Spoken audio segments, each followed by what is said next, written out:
A lot of dopamine detox advice makes it sound like you have to quit everything to feel better. It gets talked about like an all or nothing reset. Quit the apps, quit the phone, quit the noise. But the real issue isn't quitting. It's knowing what actually needs to change without forcing your life into extremes. Most people don't need to quit everything.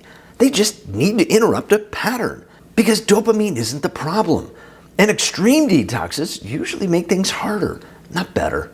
What we're really talking about today is overstimulation, burnout, and why so many well-intentioned fixes miss the point. Once you see the pattern, the solution becomes much simpler. Here's what dopamine detox conversations get right. Dopamine plays a role in motivation and anticipation.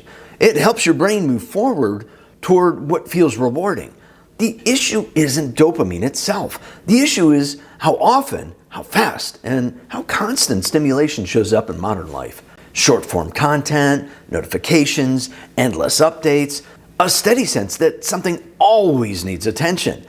When that never lets up, your system doesn't get time to recalibrate, and over time, enjoyment starts to thin out, not dramatically, gradually. That quiet flattening is what people are reacting to, and they're not imagining it.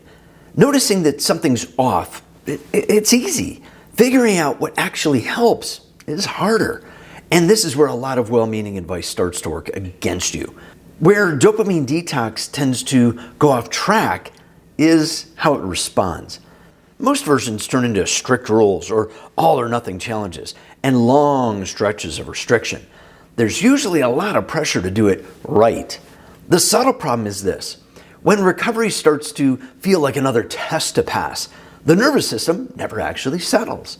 People end up holding their breath through low stimulation days, feeling frustrated when motivation doesn't suddenly return, judging themselves for slipping, and swinging between restriction and rebound. So the original tension never really leaves. It just changes shape. And this is where most people assume the problem is willpower, when it isn't. Burnout doesn't come from one bad habit. It comes from loops that reinforce each other. Pressure stays high, energy drops. Stimulation becomes the easiest relief. Focus scatters, guilt creeps in, pressure increases again. The loop keeps running. Trying to be more disciplined inside that loop usually tightens it. What actually helps is slowing that loop down long enough for something different to happen. Not more control, not more restrictions, just enough space for the system to regain its footing. Once you see that, the fix becomes much smaller than most people expect. That's where a different kind of dopamine reset comes in. And before I give any examples, one thing matters. You don't need to do all of these. One is enough to change the direction. The goal isn't to add another routine. It's to lower stimulation just enough for steadiness to return. Now, the first example is a simple time-based interruption. Choose a small block of time, maybe 15 minutes, with no stimulation goal, no productivity target, no improvement agenda. The purpose isn't to use the time well, it's to let your system settle. This kind of pause often makes the rest of the day feel easier, not less productive. Time is just one lever, but it's not the only one. Another option is an environment-based interruption. Instead of deleting everything, change one environment, one app removed from one device, notifications off during one part of the day, not forever, just long enough to notice what shifts. When stimulation drops in a specific place, patterns become clearer and choices get simpler.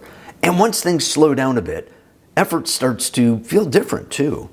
Overstimulation trains the brain to expect reward without effort. So part of rebalancing is reconnecting effort with satisfaction. Not extreme workouts, not cold plunges, no way. Just simple, repeatable effort. Walking, reading a book, light routines, maybe cleaning the house, movement without tracking, in other words, it should not be on your to-do list, but not as discipline as recalibration.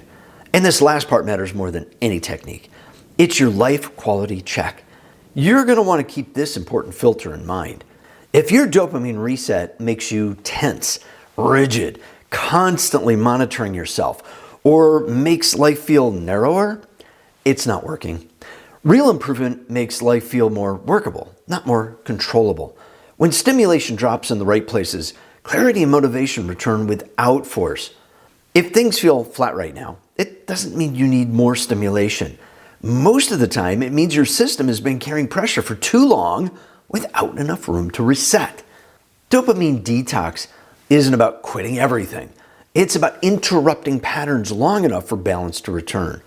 If this idea of interrupting patterns instead of quitting everything is landing for you, the next place it tends to show up in is rest. A lot of people try to recover from burnout by taking more days off. But if the pattern underneath doesn't change, the relief usually doesn't last.